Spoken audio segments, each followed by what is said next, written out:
do not open a new thematic group right now, but continue the theme of yesterday afternoon. I hope you remember after the evening what we have done yesterday afternoon. And now we will listen to Poul Kjaer from Copenhagen. Poul Kjaer is a political philosopher, and he's more modest, he calls himself a sociologist and political scientist, but he is a political philosopher. And he wrote a very innovative book on Europe and the new ways of governance in a quite different understanding from the mainstream Europeanists. And he's now working on this very problem of societal constitutionalism. We are just expecting this new book, which is almost finished. So, Paul, it's your turn. Thank you so much. And thank you to the organizers for the kind invitation. It's nice to be here. And also, good to see you all. Saturday morning for conference day. I'm sure you're all fresh and ready for some theory. Yes, what I'm going to do today is to present parts of a book, as you just heard, which is about to almost finalize a manuscript, a book manuscript. And it's actually not about societal constitutionalism. I never told Teubner that, but actually it's not about societal constitutionalism. It's also not about state constitutionalism, but about constitutionalism. Meaning, I don't think there is a distinction between the two. But that's something I will come back to in a minute. Essentially, I have a number of points I'll go through. At the very end, the last points, I will try to develop a concept of constitutionalism which constructs a link between the three concepts of reflexivity, contribution and function on the one side, and the concepts of constitution, constitutionalization, and constitutionalism on the other side. What I exactly mean with that, I'll come back to. I'll just give a clue now and say I think Teubner's theory is only about reflexivity and constitution. It's not about the other two dimensions, which means we have to go a lot further than what Teubner does. But before we get to this, I would like to dig into a bit in systems theory, because I will call myself a methodological, I'm a systems thinker, but I'm not a Romanian. And I actually think the Romanian theory provides a fundamentally wrong diagnosis of society. And meaning you will have to rework a number of the key concepts of the theory in order to get to the conclusions I get to. I read shortly, long ago, I listed 28 basic concepts of the theory, which actually needs to get reworked, or changed around, or moved around with, etc. Today I'm just going to touch on three. That is the concept of the state, the concept of world society, as well as the relation between normative and cognitive expectations in the theory. And that will provide a basis then for the constitutional perspective that I wish to develop. So if you start with the three deficits in the theory, the first one concerns the concept of the state.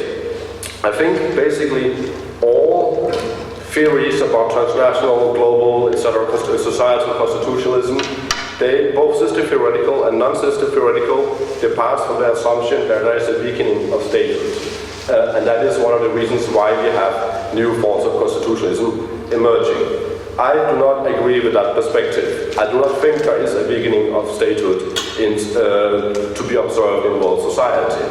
If you go back to the 19th century, there was only 4 or 5 modern states on this planet. And since then you had a radical expansion in statehood. And actually statehood only became a global phenomenon in the 1960s after decolonization. Which means also that actually the most intense and most rapid phase of expansion of statehood has actually been in the last 50 years.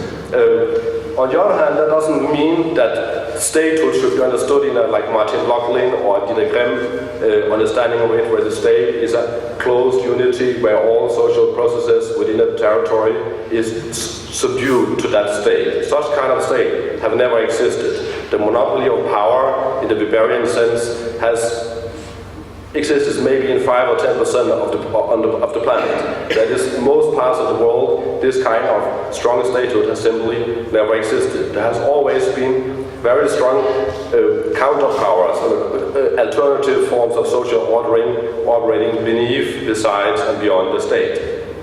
And nation-states should therefore also not be understood as unitary constructs. They have always been conglomerates of a contradictory, overlapping, complementary forms of structures. Political structures, religious structures, economic structures, etc., etc. You never really had this kind of unity. So if you define a strong state as characterized by a formal as well as a rational distinction between the state and other segments of society, a fairly stable institutional setup, an extensive, though not necessarily exclusive, capability to deploy political power in a generalized manner, I would argue that a larger part of the planet is today characterized by a strong statehood than in any previous historical time.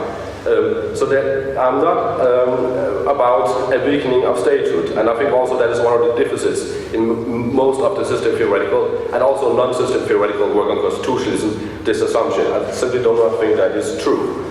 Second deficit relates to the concept of world society. Christian Jørgens yesterday mentioned the article from Luhmann from 1971 on world society. It's never been translated into English. So the Americans, they think globalization is a theme from the 1990s, but the Germans invented it 30 years before. The Americans just don't know.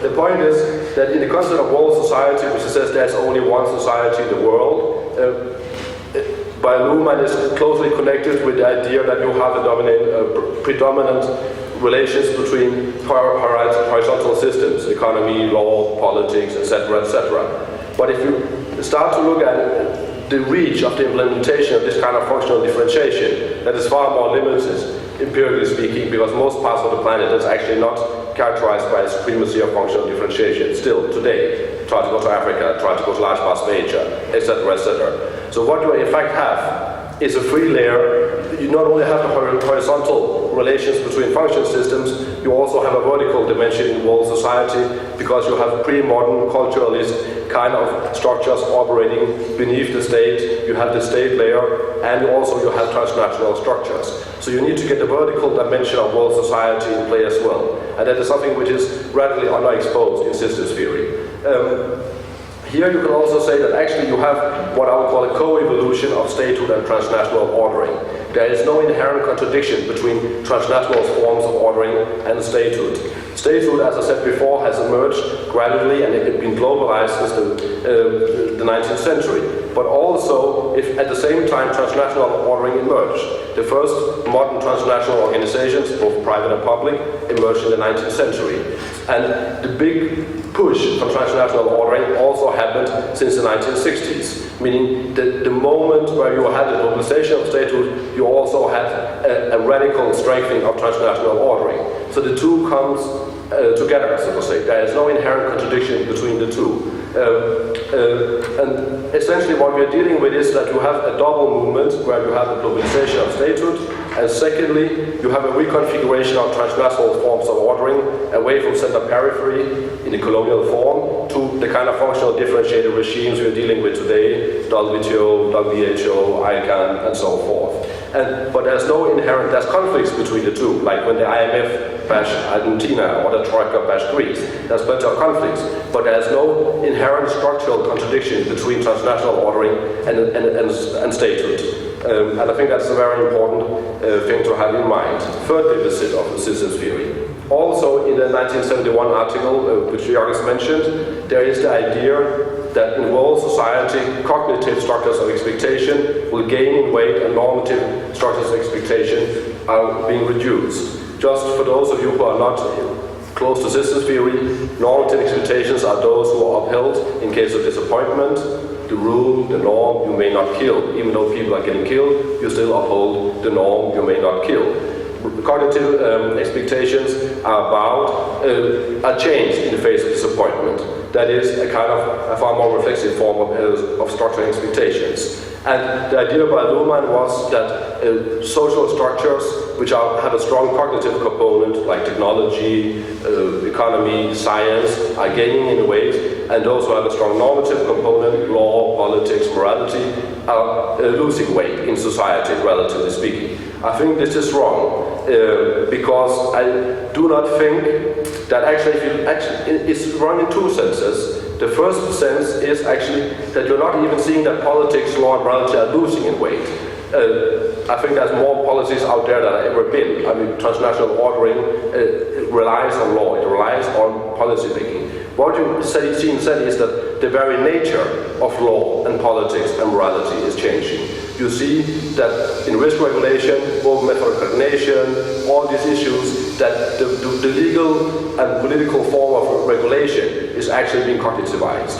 So it's not like that politics is diminishing weight, but the very nature of law and politics is being changed. On the other hand, this does not mean that morality, that normative expectations are losing out, because obviously what we are seeing is more of a reconfiguration where normative expectations gain kind of a strategic role as a regulatory principle. If you take the example of morality, for example, you can see a transformation in the nature of morality, away from Gemeinschaftsterror des Dorfes, that is the community terror of the village, morality as a form of establishing unity within small localistic areas, territorial terrains, and to something which is a far more reflexive, far more abstract form of cognitive, of normative regulation. If you look at modern forms of morality, it's very much about handling asymmetries, crowding out effects, etc., between different social spheres. That is, morality emerges when there's corruption, when there's prostitution, when there's doping, all these kinds of issues. That is, the very nature of morality, it has actually changed. And I would say that is the same you see with politics and law. I will not go too much into it here because we don't have too much time. What I want to comment actually is that what you see that all social structures have what we call that Realitätsverdopplung, that is a doubling of reality, that they have a kind of cognitive element which is about at the level of method, at the level of implementation, at the level of tactics, and you have an inherent inbuilt internal form of normative stabilization at the level of strategy, which is normative. So there's not really, you see a reconfiguration of the relationship between cognitive and normative expectations, but you do not see a demise of any of them. Actually you have a relation of a mutual level of increase between the two. And that also comes to, very briefly, the question, why do we actually have a discourse on constitutionalism beyond the state? My thesis would be, why has this emerged? Why do we have this discourse? Why is this a theme? My idea will be that constitutionalism provides a form for a second order normative stabilization of cognitivized law. And in that sense, and that is so to say why we have this debate and these books in the first place. Now, if you go from there, this is a bit of background. It's just like providing out so where I'm coming from. And then I would like to ask one question, and that is, what is actually the constitutional object that we are dealing with? I think that has been systematically unclear throughout the entire conference. What is actually the object we are dealing with? Obviously we have, as I also mentioned, a multiplicity of normative orders out there. Beneath the state, besides the state itself, above the state, etc. So that is very clear. But I do not want to pursue a culturalist, a topologist, legal pluralist argument. Because I think the very decisive difference is that normative orders which relies on formal organization and normative orders who do not. Meaning that a tribe in the Amazon jungle do not have constitutions, they cannot have constitutions, but only normative orders which relies on formal organization. And that has several implications, because the traditionalists who says that only states can have a constitution, they make a mistake and say, no, what they should say is, instead of saying only states, they should say only formal organizations can have constitutions. Because actually the modern form of the state is a specific form of formal organization. And it was not even developed within the state. The state developed their specific form of formal organization from the Catholic Church. And also, if you look at it subsequently, if you talk about societal constitutionalism, multinational companies, private forms of regulatory bodies, etc., they have adopted their organizational form from the state, which means we have a far broader category of formal organization, which is actually the constitutional object we are dealing with. And that is a specific modern concept, and I'm so, in that sense, in the defense of modernity here, because against also the culturalist variants of it. That is a modern form of legal pluralism I'm arguing for, in that sense. And you can basically say that in its modern form, a normative order exists whenever a coherent arrangement of generalized rules reflecting specific structures of expectations are linked to legal sanctions as a means of establishing compliance. And I think basically this form of normative order, that is our constitutional object. That is the one we're dealing with. And the state is just one of them. Transnational companies, whatever you mentioned, the Catholic Church, are all potential objects of a constitution. Now, if you from there goes to my constitutional concept, I have a three-dimensional constitutional concept, and just to give one sidekick to Gunther here, I will essentially say that if you depart from systems theory, we have three concepts. We have the concept of reflexivity, which is about what a system produces for its own self-maintenance. We have what the Germans call Leistung, which is, with a bad translation, would be called contribution. That is, what does a system produces vis-a-vis other partial systems of society.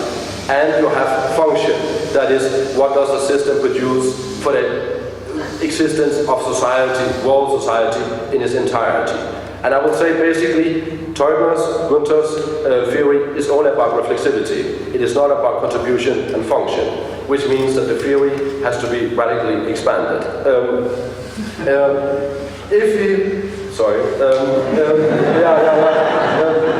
Basically, if you start out with reflexivity, I'm basically following Teubner to say it's about internal ordering through double reflexivity. That is, you have a constitutional object relying on formal organization where you establish double reflexivity. And that's exactly the same way as Teubner also describes it, where you have economic, religious, political, whatever it may be, structure, and which is mirrored in a concordant legal form. And they are, so to say, being mirrored. This double reflexivity emerging is where constitutions emerges. I subscribe to that. I will, however, say that the structural condition for this kind of connectivity between law and a given social system is that that system internally develops political structures which establish the basis of this kind of connectivity. There will be no international tribunal for sports if you do not have an Olympic Committee producing some kind of authority which they can refer to. There will be no panel system in the WTO if you do not have the General Council, etc., the political bodies of the WTO, which the panels can refer to. Without this kind of internal structure, you cannot have this kind of double reflexivity.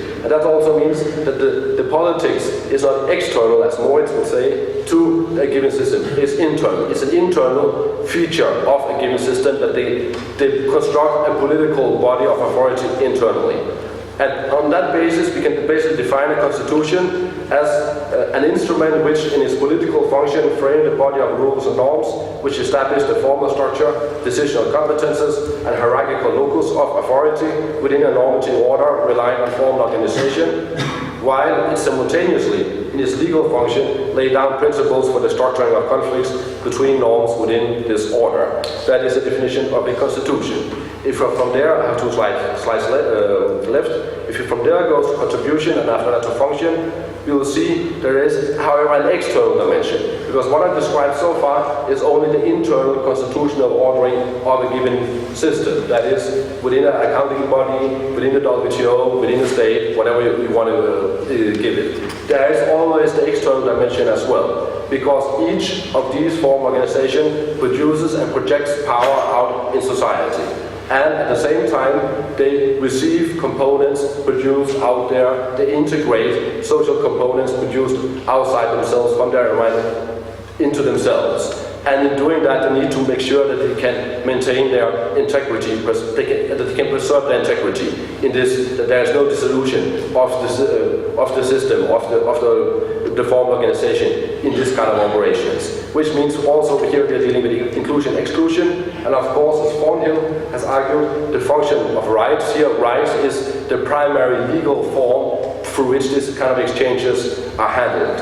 I would, however, say that if you're talking about double contribution in this sense, how then it does not only have a legal form, it also, in the other dimension, in the focal form of whatever system it is, it also needs, it's structurally conditioned that there is another kind of structure as well. And that's where, for example, the concept of stakeholders comes in for transnational structures. You cannot only have rights if you don't have stakeholders, and the other way around. There is a doubling of the two. There's not only one medium rights, there is stakeholders and rights. But also, and I will say here, basically the stakeholder concept fulfills the same function as the concept of the nation, the concept of the people in the nation-state setting. Because the nation is to be understood as a generalized, abstract medium through which a given formal organization, in this a state, transposes its decisions out in society, and also as a mechanism for which it extracts components from society and takes them into itself. And that is basically exactly the same function which the stakeholder function fulfills. The main difference is that one is territorially delineated, the other one is functionally delineated. And that also means that the kind of self-understanding, kinds of narratives, this kind of descriptions, there's something I'll come back to in a minute, which they produce are very different. And it also, just as a sidekick I would say, that means the reliance on functional differentiation for transnational structures in contrast to the territorial delineations of states means that democracy is impossible at a transnational level. There is, transnational structures are not non-democratic structures, they are ademocratic structures. I don't think they are structurally capable of being democratic, at least not in any deep sense of the word. And that is just a statement which is descriptively observable, I will mean, and then one can have all kinds of normative implications of that, but I don't want to go into that right now. The only point here, last point here would be that actually you do not have a contradiction between what we call the internal hierarchy of an order and the external hierarchy, that you have a kind of an external dimension as well. More of one implies more of the other. My first book, which Gunther also mentioned, was about the relation between governing and governance in the European Union. That is, between legal organizational hierarchy on the one hand and legal and organizational hierarchy on the other hand. You have classical parliament, commission, council, classical hierarchical organized structures on the one hand, and you have governance structures, comitology, open method coordination, etc. on the other hand, which serves as the medium for which you transpose, the EU transposes its decisions out in society. And the EU's emergence was only possible if you have the hierarchical dimension as well. So more of one of these dimensions implies more of the other. There's no contradiction between the two. Last slide, because then we go to double function. That is, what is that a given constitutional structure has to produce something which is of value, of centrality for society as a whole. And basically here we are talking about constitutional consciousness. A structure, a mature constitutional structure needs to have an idea about why it's in the world, what is its mission, what is its fulfilling, where is it going. It has to have a projection of its past into the future, so to say. It has to stabilize itself in the moment through a distinction between past and future. And that also, for example, if you take the wonderful examples of the J and Moritz, I will say I will not talk about constitutions here unless they have this kind of mature self-understanding about what is our mission in the world. Like the Church of Rome has, for example, a very clear mission of why we are in the world. The European Union have a very clear mission about why we are in the world. And you need this kind of mature understanding. What you need actually, what you can observe is actually teleologies and narratives within this kind of mature structures. Teleologies, what I mean with that is that if you look at, for example, at the World Trade regime, you can say that they rely on an internal logic which is about basically introducing non-discriminatory free trade on a global basis. That is the counterfactual idea which the regime is relying on and which it tries to expose out in the world. The Church of Rome essentially wants to convert every single inhabitant of the planet into members of the Catholic Church. That is the objective why they're put on the planet. The global human rights regime relies on the idea that both formally and factually every single human being on the planet should be included in the global human rights regime, counterfactually. And without this kind of internal teleological logic, I don't really think that you can talk about constitutionalism in a deep sense. And I think that is also empirically observable. So what you're actually coming at is that there is a logic of global closure or complete inclusion. That is, all of these structures rely on some kind of logic of that everyone involved on the planet should be included. That is the counterfactual idea. And that is something which is, when we talk about functional differentiated systems, gives them a kind of holistic drive, so to say, which is a different one than the nation-state one, because the nation-state one also have a holistic drive because they want to include all inhabitants of a given territory. But one is territorially differentiated, the other one is functionally differentiated. And that also means the kind of semantics and self-understandings, the kind of justifications they give are radically different. But I think you need to have this final dimension in order to be able to speak about constitutionalism. Thank you.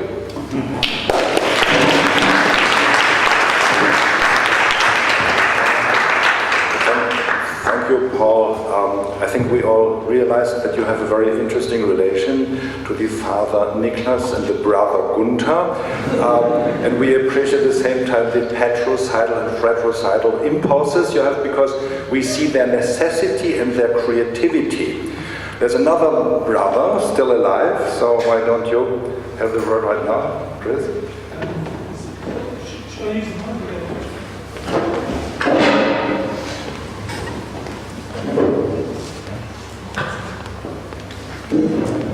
Paul, thank you very much indeed. I like the paper very much. You read it? I listened to it. It was different from the paper that I saw someone else reading on the website. So you obviously have great powers of spontaneous extemporization. I haven't really had time to formulate a very elaborate question, but at a slightly inchoate level, two questions pose themselves to my mind. Going back to the beginning of the paper, the argument you set out, which I very strongly endorse, it's an extremely important one, which there's no antinomy between the state law, national state law, and world law. It's a very important thesis. I think one could even push this further and say that statehood, as we understand it, actually presupposes world law in most instances, and modern states really developed as part of the same process, sociologically, which produced international or transnational law. So one actually facilitates and presupposes the existence of another. What's missing, and I guess this is due to the brevity of the presentation, to my perspective, is a question of what the factors are that drive the production of world law. They must, following your argument, would seem to, the implication will be that these factors are somehow embedded in already existing social forms or already existing social structures. So what propels that dynamic? And it's slightly circular at the moment. One presupposes the other simply. Slightly more inchoately, if I may, just very briefly, talk about the constitutionalisation of organisations at the end, arguing that the constitutionalisation presupposes a mature understanding or a high level of articulated self-reflexivity on the part of organisations.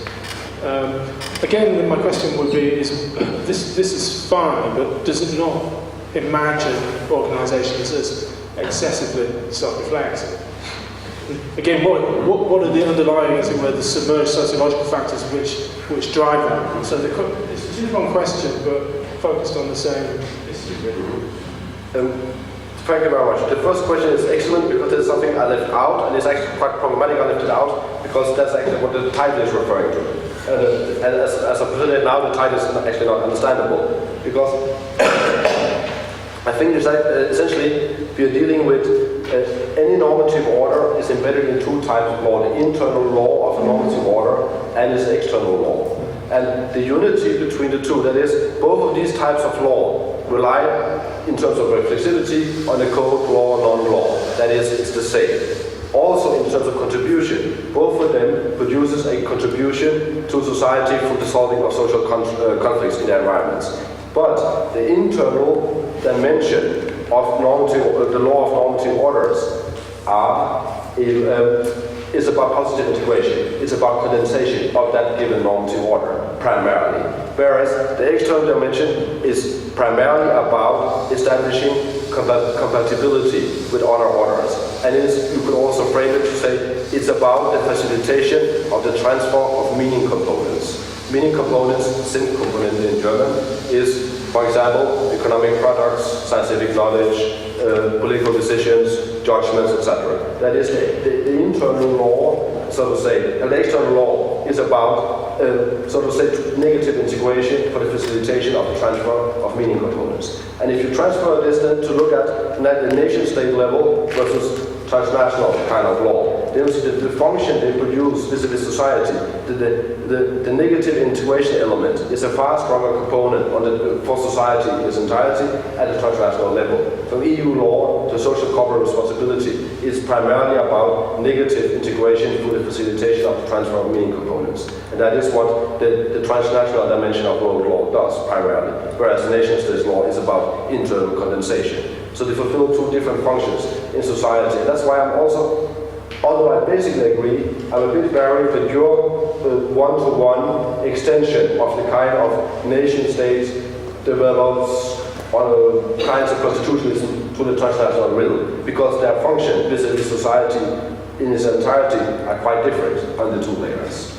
That will be my answer, but it's a bit of a technical, theory constructive answer, which has a long go. Yeah. Thank you. Good. And second question, oh, we don't have time for that. What was it? Yeah. Okay, good. Moritz.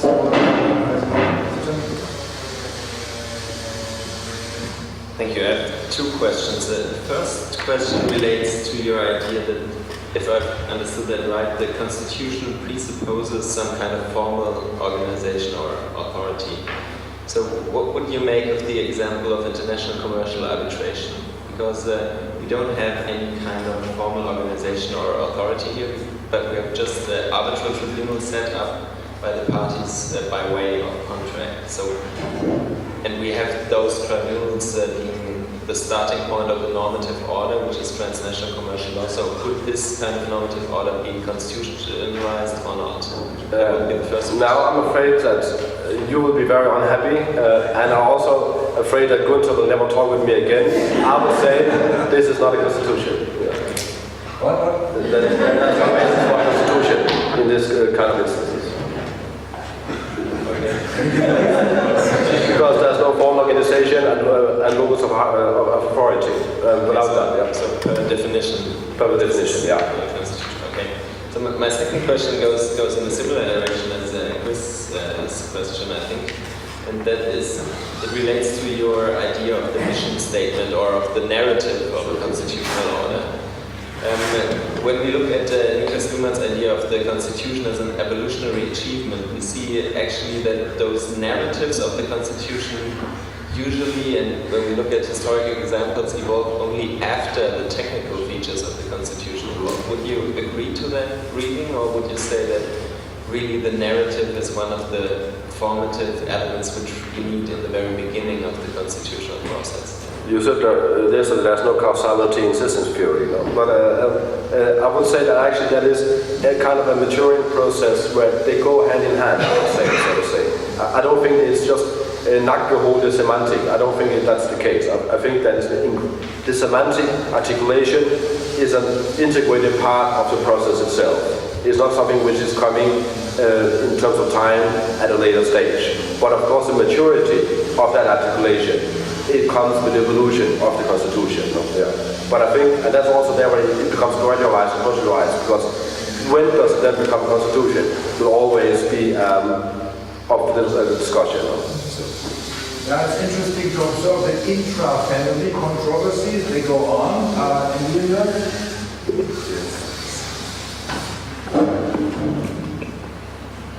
Thank you.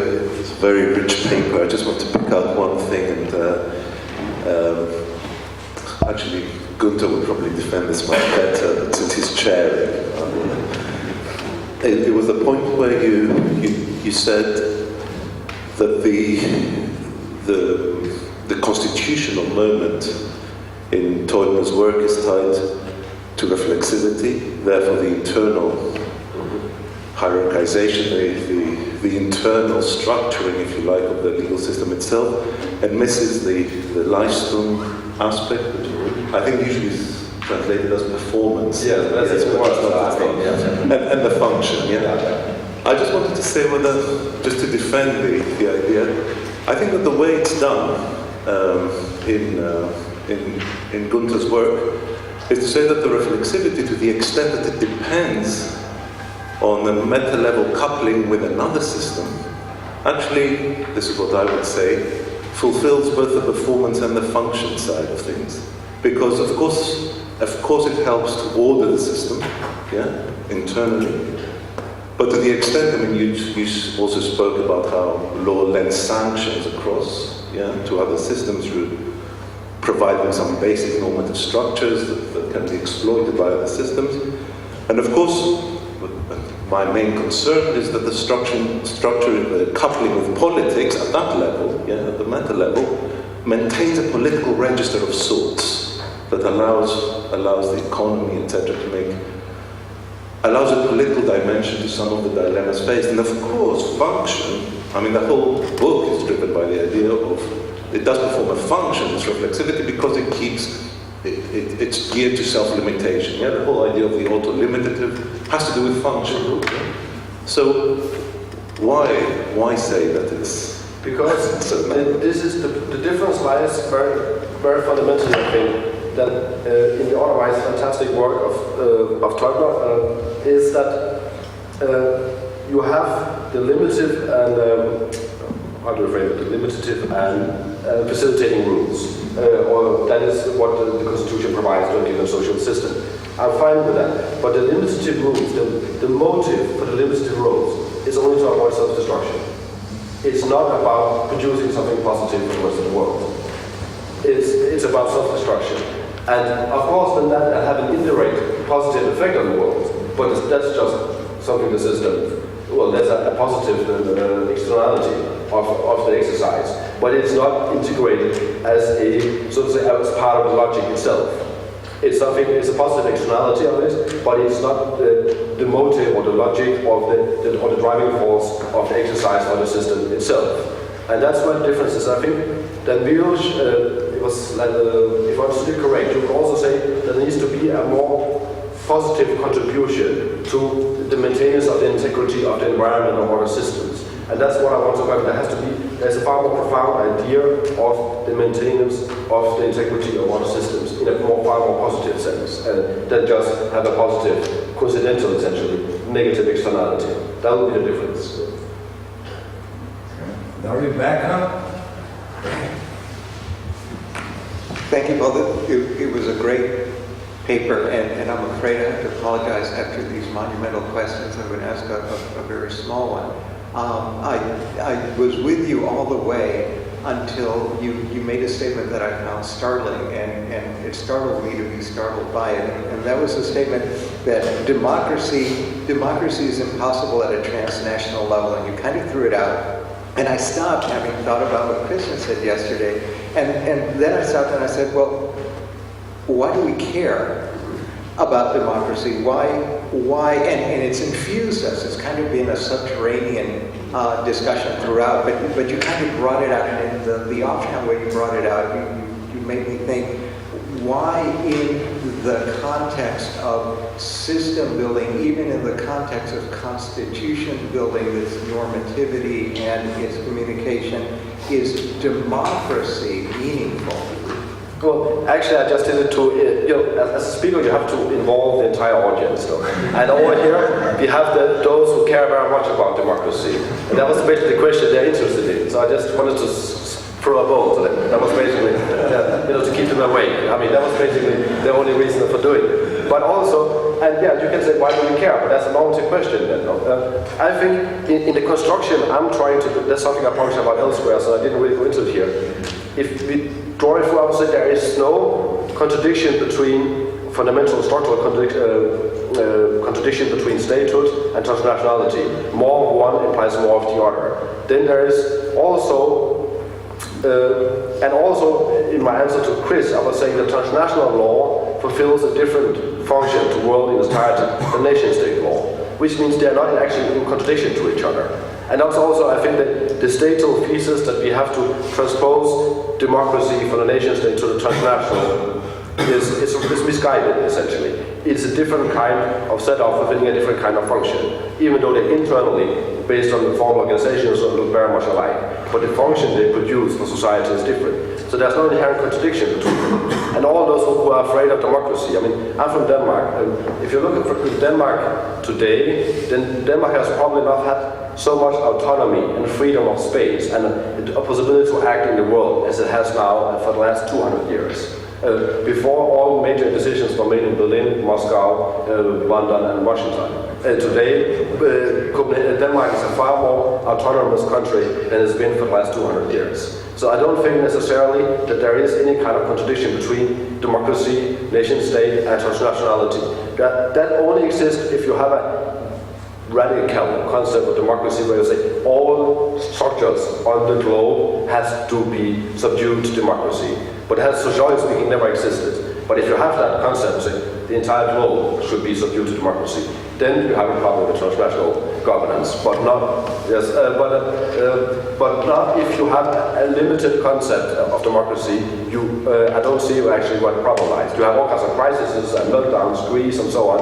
But I mean that happens all the time. I mean that happens throughout history. That's nothing new in that. Yes, just two complementary questions. Just for clarification, you would not say that since you do have transnational ordering and strong statehood at the same time, there are no tensions. I mean, no, fine, there are tensions, fine. And the other thing where I would like clarification is, in many cases, transnational ordering doesn't really work. I mean, take climate change or these big issues. And in the case of nation states doesn't work either. No, Greece. I mean, it's nation states cannot cope with climate change, at least not comprehensively.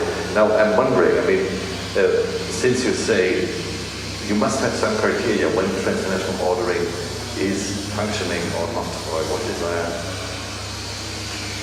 there are failing states, there are also there's failed transnational orders. Yeah. And I think what would be your criteria for that?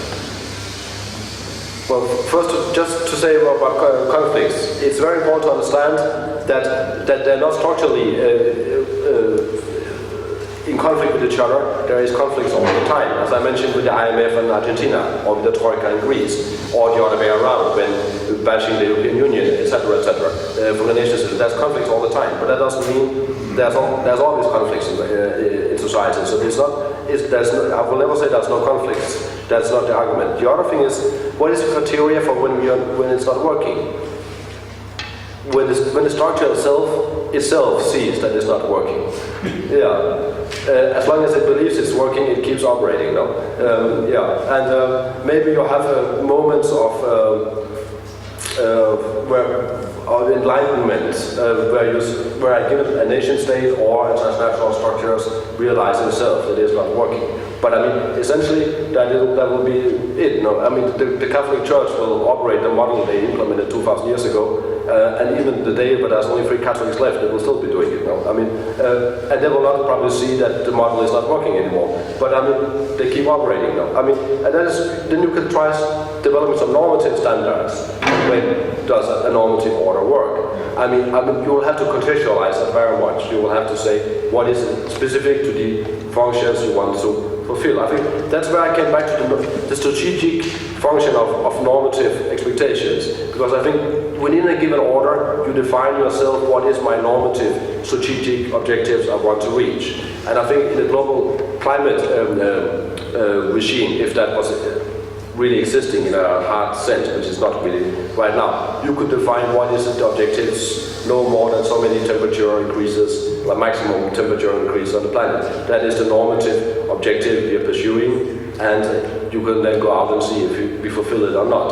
I think the European Union's normative objective is ever closer integration. Unfortunately, you might dislike it, but that is the logic of the system itself. And they will then have to measure their success on that basis, or they might want to change their normative measurement they're having. But basically, it's an internally defined what is the normative objectives I want to reach. And that's also actually what I wanted to say, that there is no decrease in the relation of normative expectations versus cognitive, because there's always an internally normative defined objective what these cognitive structures are supposed to arrive at, to reach at. So in that sense, but I guess you want something more concrete. I will try to write you a paper on the policy implications. Paul, my dear brother, I think we have more consensus than you think, for example, on the question of the external aspect of the constitutions and also of the aspect of the positive contributions towards the ecology in the broader sense. But that's fine, but I have a certain worry which continues with the moral surrender question. I mean, you make a very strong marriage between constitutionalism and formal organization, right? This is, in the sense, your central thesis.